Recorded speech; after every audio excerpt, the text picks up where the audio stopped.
Flophouse Records podcast. Tony and Chris back again. Yes. And we are joined by somebody. I told him before we started to say, we've kissed your ass many times. Yeah. We're big fans of the voice on this guy, and we're so excited about all the music he puts out. I remember you did a thing many, many years ago in a little old, it was like an old church somewhere in Nashville. And it was like a radio kind of preview of some new music. And my wife and I came, and I had to keep putting my chin back up because it was just so good. Randy Houser is our very special guest today, man. Be here. Thank you, guys. So let's jump right in. Let's talk about the thing that we've been reading articles about in Rolling Stone, and we've been seeing the videos about. Yeah. Cancel, yeah. And we happen to have a list here of phrases that we want you to read that will get you canceled if you'll do that. And that's up into clips for later on. I've done that myself. Talk about the impetus of this thing. What made you want to write it? What made you, or sing it, write it? What made you want to perform it? Why is this song important to you? Well, I just, I guess the biggest thing is like just looking around and sort of feeling like it's kind of an odd one, but it's like, feeling like the emphasis on like the nuclear family and all those things is kind of like fading, and that me being a, white male conservative kind of is like, it feels like society almost frowns upon that. Like, almost like we're being ostracized for being who we are, the same as other people maybe have felt in their time, and I think it's like a role reversal thing. And I feel like that this is kind of weird to say, but I feel like our voice is being taken away, in some crazy way. The song is not about, mainly, I don't feel like people should be judged for their lifestyle. I feel like that God's the judge and that people have their own decisions. I had that conversation the other day. Someone was upset at someone's lifestyle. Yeah. And I just said, and they were like, so you're for it? And I said, it's just none of my business. And I said, nowhere in the Bible did it say, hey, Chris is in charge. Right. I got enough problems. And he has poor people looking for that. I'm the guy on my deathbed. I'll be calling Irv Woolsey and Borchetta asking for a laminate into heaven. Yeah. I've got my own issues. Like I need help. Yeah. I know. I just feel like, I'm just tired of seeing everybody, I feel like the crazy thing is, there's a line been drawn in the sand, and it used to be that we're at least facing each other looking at the line. Now it's like there's the line drawn and everybody's facing a different direction and not even looking at the line. And, they put blinders on, their ears are shut. No one's listening to each other anymore. And people aren't talking anymore about what their situations are. And, and I think that's just a horrible thing. I think it's just the downfall of our society, and no understanding and no forgiveness, is coming out of people anymore. And I'm just, it's just a scary time. It's scary. We always talk, doing radio for so many years, you'd get complaint letters or somebody angry and they would say, I'll never listen to you again. I hate you or whatever. And I'd say, Tony was always better at it than me, but we'd just say like, would you desert your best friend or a family member because maybe they don't see everything exactly the same way you see it? Right. And it's a good point because the world it's just crazy. It's like my way or the highway with everything. I'm not presented with the challenges that other people and other lifestyles are, but it's not my job to judge them. Telling people to shut up and keep everything to themselves and not promote their own lifestyle is wrong to me.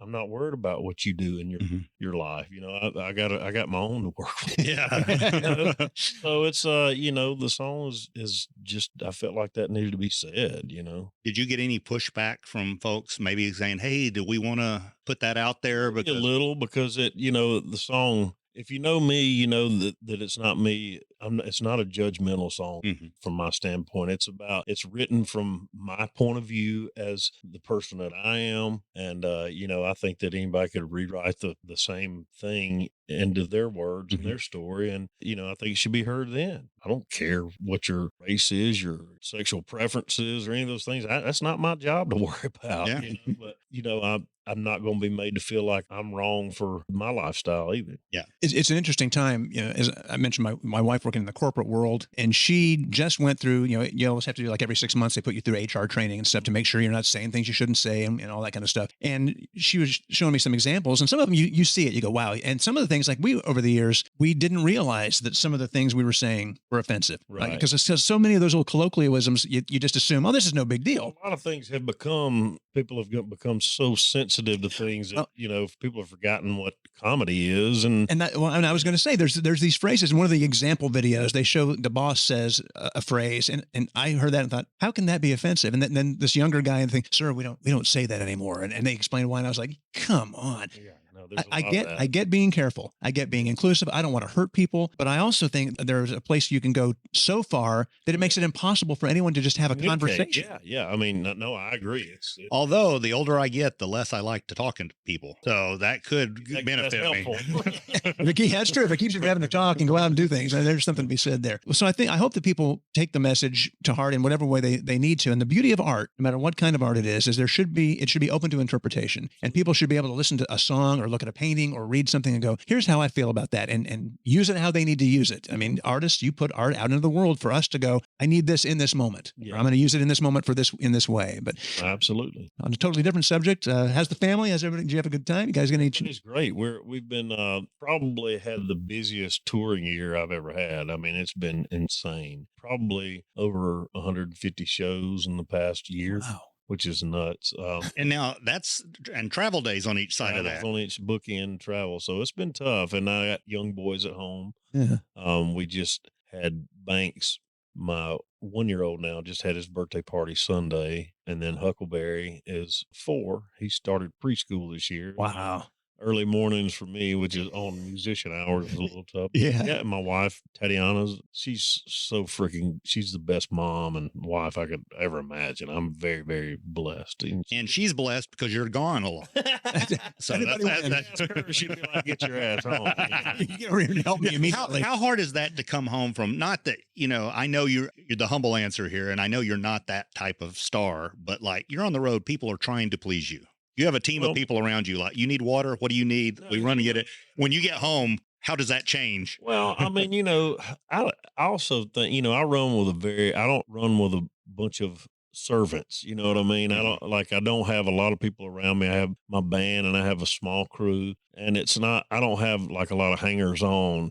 I'm not that guy. I've always kept a small team, so I don't really have that, but I do most everything myself, but when I get home, it's regular I'm a dad just like everybody else, and I do everything I can to make up for the time I've missed while I've been there. I'm always there, I'm always up to get Huck ready for school and take him to school. I'll go get him this afternoon, get him from school, because those are like, even those little moments like that I get in the car with him by myself are very important to he and I. We have a blast, and those are the things that I can't buy those back, and so I'm just a dad like everybody. I'm a regular old dad. You sound a lot like the Joe Pesci character in Casino, who's this crazy criminal doing all these crazy things, but he was always home in the morning to give his son breakfast. Yeah. So you're out on the road, doing concerts, being a star, but you're home to get breakfast. As much as I can be. Yeah. That's cool. There's also a level of guilt for being away a lot. And then whenever Huck sees my suitcase come out and he knows that I'm leaving, he starts, he gets his feelings hurt, so it sucks in a lot of ways. And I have, because of that, this is the first time that he's gotten to that age where he really feels it. And I feel it too. So like, next year I'm just going to cut it in at least half. I want to be home more, It's funny. My dogs do that. Yeah. And my kids are grown, so they don't care. But when I break out the suitcase, you can tell they get nervous and they're walking in. It's like, they're just worried your wife's kicking you out again.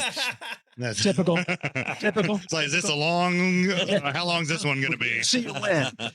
But I mean, is there paperwork? But I get it.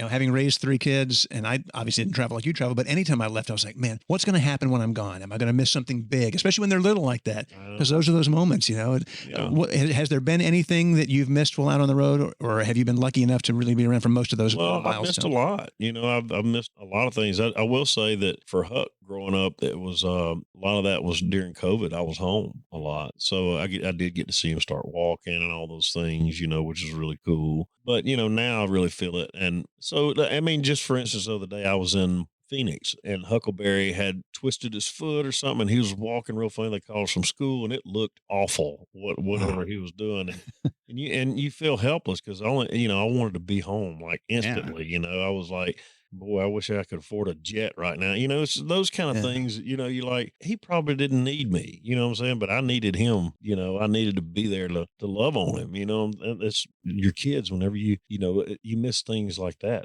too. You know, Yeah. I mean, it can go both ways. There can be big moments, and there can be moments that you just feel like useless because you can't be there. You know, and those are the things. I guess that people listen. You know, we travel a lot to come. We love what we do, and we love sharing our lives with everybody. But there's things that we sacrifice. You know, like that hurt. Yeah. You know, and we feel those things. You know. You know, where you said sacrifice and stuff, it just made me think we've talked to artists for so many years now, and they all say one of the hardest things they've had to learn is to say no. Yeah. And when you're on the road and you're always people like us, can we have 30 minutes of your time or whatever? I mean, was that tough for you to learn? Yeah, I think that a lot of that has come with like a level of maturity, you know, like just knowing you kind of look at things and go, is this worth my time more than being with my kids? You know, and you kind of have to like weigh it out. And then anybody that gets their feelings hurt or offended by that, who gives a shit? And that's you honestly have to get to that point, because I used to, as a younger man,